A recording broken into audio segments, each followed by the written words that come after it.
سورہ بقرہ آیت نمبر 165۔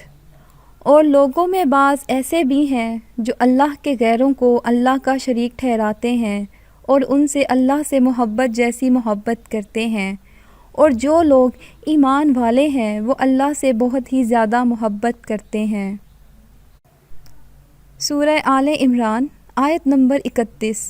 ترجمہ: اے حبیب، آپ فرما دیں اگر تم اللہ سے محبت کرتے ہو تو میری پیروی کرو، تب اللہ تمہیں اپنا محبوب بنا لے گا اور تمہارے لیے تمہارے گناہ معاف فرما دے گا، اور اللہ نہایت بخشنے والا مہربان ہے۔ سورہ المائدہ آیت نمبر 54۔ اے ایمان والو، تم میں سے جو شخص اپنے دین سے پھر جائے گا تو عنقریب اللہ ان کی جگہ ایسی قوم کو لائے گا جن سے وہ خود محبت فرماتا ہوگا اور وہ اس سے محبت کرتے ہوں گے۔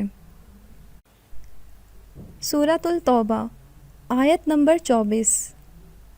ترجمہ: اے نبی مکرم، آپ فرما دیں اگر تمہارے باپ دادا اور تمہارے بیٹے بیٹیاں اور تمہارے بھائی بہنیں اور تمہاری بیویاں اور تمہارے دیگر رشتہ دار اور تمہارے اموال جو تم نے محنت سے کمائے اور تجارت و کاروبار جس کے نقصان سے تم ڈرتے رہتے ہو اور وہ مکانات جنہیں تم پسند کرتے ہو تمہارے نزدیک اللہ اور اس کے رسول صلی اللہ علیہ وآلہ وسلم اور اس کی راہ میں جہاد سے زیادہ محبوب ہیں، تو پھر انتظار کرو یہاں تک کہ اللہ اپنے حکم عذاب لے آئے، اور اللہ نافرمان لوگوں کو ہدایت نہیں فرماتا۔ سورۃ الدہر آیت نمبر 8 اور 9۔